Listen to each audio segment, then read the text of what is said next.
तो 21,000 करोड़ के massive LIC IPO में आपकी रणनीति क्या हो, इस पर हम बातचीत कर रहे हैं और हमारे साथ तीन जानकार मौजूद हैं। शरद अवस्थी हैं, आस्था जैन है और नरेंद्र सोलंकी हैं, जो कि अपने विचार रख रहे हैं किस तरह से आपको इस IPO को प्ले आउट करना है। तो अब सीधा सीधा सवाल जो कि हर इन्वेस्टर जानना चाहता है। शरद जी, पहला सवाल आपसे ही होगा। दो तरह के निवेशक, कुछ लिस्टिंग गेन के लिए पैसा डालते हैं, कुछ लॉन्ग टर्म के लिए शेयर लेकर रख लेते हैं ताकि सही दाम पर मिले। दोनों के लिए आपके तर्क क्या है? क्या करना चाहिए उसमें?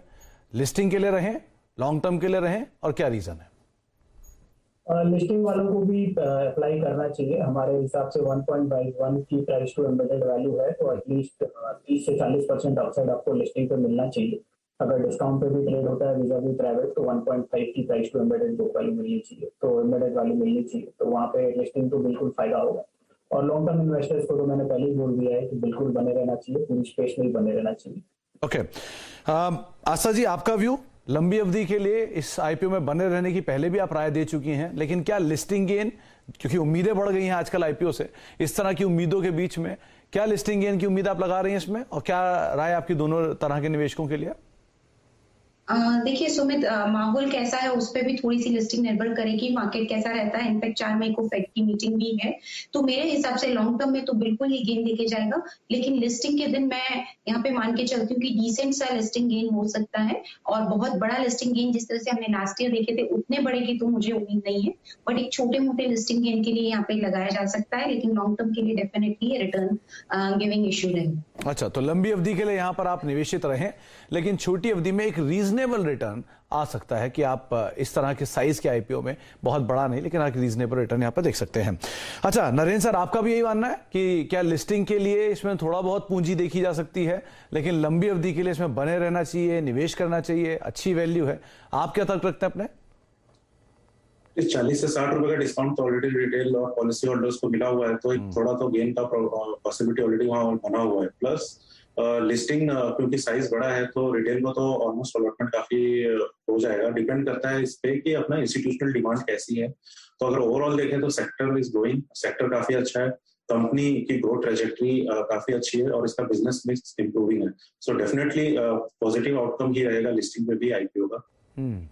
तो एक पॉजिटिव आउटलुक तीनों ही जानकारों की तरफ से कि शायद लिस्टिंग को लेकर बढ़िया सिचुएशन बनते हुए दिखाई पड़े, लेकिन वो लंबी अवधि के लिए आप इसको बतौर अपने पोर्टफोलियो में जरूर शामिल कर सकते हैं। अच्छा, एक चीज और शरद सर, कि आपने बार बार तर्क दिया इस चीज का कि ये इंश्योरेंस एक अंडर पेनिट्रेटेड स्पेस है और यहां पर बढ़िया रिटर्न गोइंग फॉरवर्ड देख सकते हैं। तो हर निवेशक के लिए जो कि इंश्योरेंस में एक्सपैंड करना चाहता है, एक बेसिक सवाल कि क्या खाली LIC में ही रहे या एक परफेक्ट ब्लेंड बनाए निजी इंश्योरेंस कंपनियों का और सरकारी इंश्योरेंस कंपनियों का? बिल्कुल, बहुत सही आपकी ऑब्जर्वेशन है, क्योंकि हमारा ये मानना है कि जैसा पब्लिक सेक्टर बैंक्स में हुआ है, वैसा होने की संभावना इंश्योरेंस में भी बहुत बड़ी है। क्योंकि बड़े होने के वही नुकसान है कि LIC का इतना डोमिनेंट शेयर है, ग्रेजुअली जो छोटी वाली प्राइवेट कंपनी है वो बहुत अग्रेसिवली एक्सपैंड कर रही है। तो आपके पोर्टफोलियो का करीब, अगर जितना पैसा आप इंश्योरेंस में एलोकेट कर रहे हैं, अगर आप 10% एलोकेट कर रहे हैं, तो 6 से 7% आपका LIC में होना चाहिए और बाकी 4% आपका प्राइवेट इंश्योरेंस कंपनी में होना चाहिए। तो करीब करीब अगर आप 100 रुपया मिसाल के तौर पे निवेश करना चाहते हैं, तो रफली 60 से 70 रुपए आप LIC में जा सकते हैं और 30 रुपए के आसपास आप निवेश कर सकते हैं बाकी निजी इंश्योरेंस कंपनियों में, जिनकी सूची पे हम पहले भी कई बार बातचीत कर चुके हैं। लेकिन ये जो आपको सूची बताई गई है, इस सूची के अंदर आप मार्केट शेयर भी अगर देखेंगे तो मार्केट शेयर में LIC उतना ही मार्केट शेयर रखता है, 60% के आसपास, और 30% के आसपास बाकी इंश्योरेंस कंपनियां मार्केट शेयर रखती हैं। तो आप उसके रेशियो के हिसाब से ही यहां पर निवेश करके चल सकते हैं। और नरेंद्र सर, आपका भी क्या सेम पक्ष है? आप भी ऐसे ही मानते हैं कि दोनों का मिक्स ब्लेंड होना चाहिए? सेक्टरल बेसिस पे अगर मिक्स ब्लेंड हो तो आप डाइवर्सिफाई करते हो ओवरऑल सेक्टर की ग्रोथ में, लेकिन इसमें आपको बिजनेस मिक्स भी देखना पड़ेगा। जैसे मैंने पहले भी बताया कि प्राइवेट कंपनीज का हायर मार्जिन पे बिजनेस पे ज्यादा फोकस है, जो कि नॉन पार्टिसिपेटिंग पॉलिसीज हैं। LIC का अगर आप देखोगे तो persistency over a shorter period of time उसका कम है प्राइवेट के मुकाबले, लेकिन जैसे ही अगर परसिस्टेंसी जो रेशियो है उसमें अगर आप पीरियड इंक्रीज होता है तो LIC stands to gain. So long term policy holder जितने भी उसमें LIC काफी अच्छी पकड़ रखता है अपनी। सो एक आपको मिक्स बना के चलना पड़ेगा और बिजनेस भी आपको रिव्यू करना पड़ेगा। तो फिलहाल, और इसमें वैल्यूएशंस का भी एक फंक्शन होगा कि किस वैल्यूएशन पे आपको कब कौन सा स्टॉक मिल रहा है। तो ये 3-4 चीजें आपकी इक्वेशन में बिल्कुल रहनी चाहिए और उस हिसाब से आप इसको बैलेंस बना सकते हैं। पर एक अच्छा आइडिया है अगर आप एक इंडस्ट्री में कम से कम 2 प्लेयर में इन्वेस्ट होकर रखें। चलिए, बहुत बहुत शुक्रिया नरेंद्र सर हमारे साथ मौजूद रहने के लिए और ये तमाम डिटेल से बातचीत करने के लिए। आस्था मैम आपका भी बहुत बहुत शुक्रिया और शरद सर आपका भी बहुत बहुत शुक्रिया हमारे साथ मौजूद रहने के लिए और तमाम डिटेल्स पर चर्चा करने के लिए।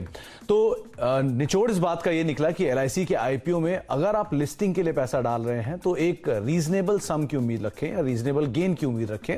लेकिन हाँ, तीनों ही जानकारी बात मान रहे हैं कि अगर आप लंबी अवधि के लिए निवेश करना चाहते हैं तो एक अच्छा विकल्प हो सकता है।